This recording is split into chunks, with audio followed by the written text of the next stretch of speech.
Olá, bom dia, queridos, paz seja convosco, graças ao Senhor, mais um dia com vocês aqui no canal Renan em Pauta. Gente, para falar uma palavra viva, poderosa ao seu coração, glória a Deus pela tua vida, pela sua comunhão, pela sua familiaridade com o nosso canal, a você que já se inscreveu no canal, a minha gratidão, a você que deixa os seus likes, a você que compartilha. Gente, é muito bom trabalhar junto com você. Gente, o canal ele só cresce com a comunhão dos irmãos.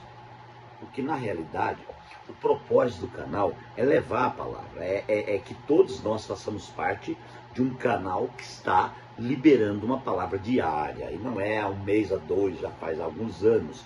E eu quero então que você compartilhe, que você ajude o teu irmão a se inscrever, que você pergunte: ei, você já se inscreveu no canal Renan em Pauta? Cara, você precisa se inscrever para cooperar, né?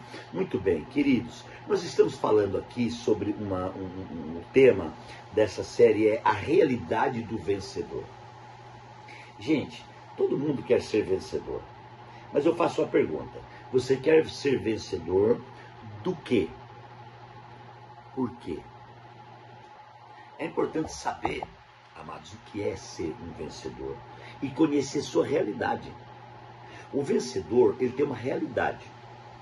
O que é uma realidade? A realidade é aquilo que é real dentro de nós. Então, a realidade do vencedor é a vida toda inclusiva de Cristo. Quando você tem certeza que Jesus Cristo é o seu Senhor e que Ele habita dentro de você, automaticamente Ele produz dentro de você uma certeza, tá? Uma base certa de que você é o vencedor, e isso é fé. A fé é ver onde não tem, onde o natural não está vendo. Então nós somos vencedores pela fé, cuja realidade é o Cristo é em nós. Certo? Sendo eu e você a casa favorita de Deus, temos então essa realidade que é sermos vencedores. Por quê? Porque nós somos vencedores por Cristo. Não é pelo homem, não é pela vontade humana, não é por um dogma humano. Somos vencedores pela vida de Deus. Então, queridos, é lindo e maravilhoso você entender quem você é em Deus. Você compreender largura, altura e profundidade da sua vida em Deus. Paulo, ele estava ministrando a igreja de Corinto, e de repente ele começou a aprofundar umas realidades tão gloriosas, e Paulo teve que se explicar e fazer uma defesa do seu próprio ministério aos irmãos em Corinto. Porque normalmente já começou a ver um buchichinho dali, outro de lá, como acontece até hoje. As pessoas argumentam, falam, acham, colocam o seu achismo, expõem aquilo que elas acham, né? Emite os seus pareceres, enfim, irmãos, emitir um parecer é uma coisa muito séria. E Paulo, então, no capítulo 3 de Coríntios, né? No capítulo 10 e no versículo 3, ele veio ministrando. E eu terminei a última reflexão de número 3 falando sobre o versículo 4. Que dizia sobre as armas com as quais lutamos não são humanas, ao contrário, elas são poderosas em Deus para destruir fortalezas. Paulo aqui usa o nome fortaleza porque, amados, uma fortaleza não é brincadeira. Uma fortaleza não é uma coisa, é um conjunto de coisas, né? Então não é um problema, é um conjunto de problemas. Mas as armas espirituais, elas têm poder para destruir fortalezas. Então não existe nenhum páreo para a glória de Deus, para a presença de Deus, para a vida de Deus. Se você tem Deus, você tem a palavra, você tem o Espírito, você ama Deus e você sente a presença de Deus. Você agora é muito forte por causa de Deus. Então você pode destruir tudo que é fortaleza da sua vida. E Paulo continua agora, no versículo 5, ele fala assim, ó: destruímos argumentos. Gente, eu vou parar aqui um pouco e ministrar um pouco sobre argumento. Gente, ele fala, destruímos todo argumento. Argumento, no meu modo de ver, é uma coisa terrível, porque o argumento, queridos, ele nasce na alma. O argumento nasce na desconfiança, o argumento nasce na matemática humana, o argumento nasce, queridos, dentro de um sistema de questionamento, nasce um argumento. E a pessoa pega aquele argumento que nasceu de um questionamento, nasceu de uma dúvida, até mesmo de uma incredulidade, e a pessoa começa então a passar aquele argumento para dentro de si, e o seu corpo, o ser completo fica cheio de argumentos. Uma pessoa cheia de argumento é uma pessoa infeliz. Uma pessoa cheia de argumento significa que ela é cheia de verdade humana. Ela é cheia de achismo humano. Então, quando ela vê uma coisa, ela fala, eu já sei. Ela vê um pregador pregar, ela fala, já preguei melhor que isso, já ouvi melhor que isso.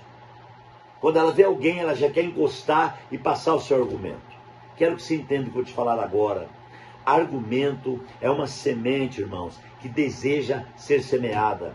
Está cheio de gente semeando argumento. Cuidado com essa semente. Porque dentro dessa própria semente existe uma vontade de sair, irmãos, e proliferar. E a proliferação de argumento, ela gera morte. Porque você imagine, irmãos, eu pego meus argumentos, que já trabalharam dentro de mim, que já me governam, e eu passo para o meu irmão, para o meu amigo, e esse meu amigo assimila meus argumentos, e ele junta com o argumento dele e passa para o outro, e passa para o outro, e passa para o outro, e passa para o outro. Nós estamos simplesmente semeando destruição. Irmãos, semear um argumento, eu falo uma coisa para você, quase sempre é semear uma destruição. É diferente de semear a verdade, porque a verdade, irmãos, ela liberta. A verdade, ela provém de Deus. Jesus disse, eu sou o caminho, a verdade e a vida. Ninguém vem ao Pai se não for por mim. Jesus disse também em João, e conhecereis a verdade, e a verdade vos libertará. Então, a verdade, queridos, é que tem que ser semeada.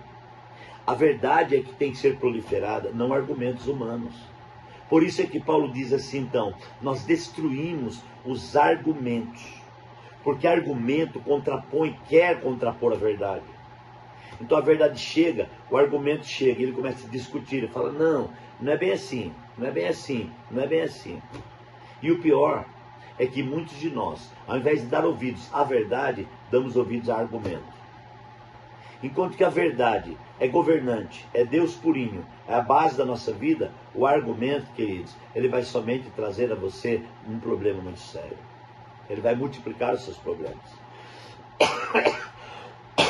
Perdão, amados. Então, por isso que Paulo, ele fala, destruímos, então, todos tipo de argumento e toda pretensão. Porque a pretensão é um argumento conclusivo. Quando o argumento se conclui, ele pretende. Você consegue entender? Vou repetir. Quando o argumento se conclui, ele pretende. Então, o que vem depois do argumento é a pretensão. A pessoa cheia de argumento, ele tem pretensão. Foi o que aconteceu com Lúcifer. Essa é uma síndrome de Lúcifer. Argumento é uma síndrome de Lúcifer. Lúcifer começou a argumentar consigo mesmo. Eu posso ser igual a Deus. Aliás, eu posso ser um pouquinho maior. Eu sou tão perfeito que eu posso. E aquele argumento de Lúcifer para consigo mesmo cresceu. E ele começou então a fazer o quê? Dissimular o seu argumento.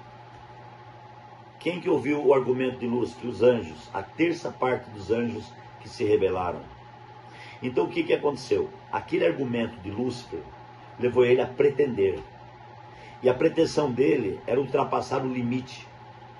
Era estar acima de Deus.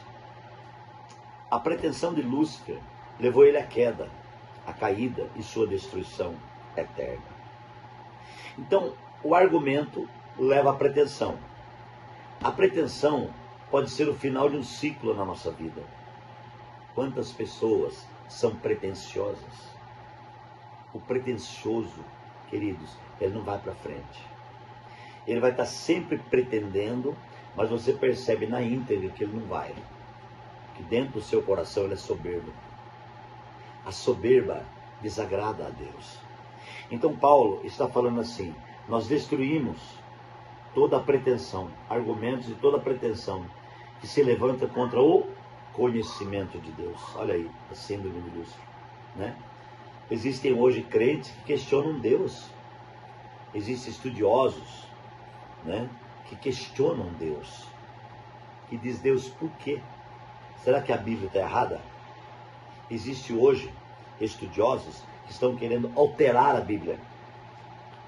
E eles dizem que tem que atualizar. Como isso? Atualizar? Não precisa fazer nada. A Bíblia é atualizada por si só. A Bíblia é Deus. É a palavra revelada. Então a pretensão faz isso, né? O estudioso, doutorado, mestrado, alguns deles estudam tanto, que eles se acham. Eles começam a se colocar assim, ó, num páreo com Deus. E quando ele abre a boca, você percebe, ele acha que sabe tudo. Irmãos, João foi muito claro. Aquele que se humilha será exaltado, e aquele que se exalta será humilhado. Convém que ele cresça e que eu diminua. Essa é a palavra nesta manhã. Eu quero te convidar a destruir, não só fortaleza, mas a destruir argumento, a destruir pretensão. É humilhar-se diante do Senhor. Segunda parte desse versículo eu vou falar na próxima reflexão. Pai, muito obrigado por essa manhã, por esse dia. Pai, nos abençoe abundantemente.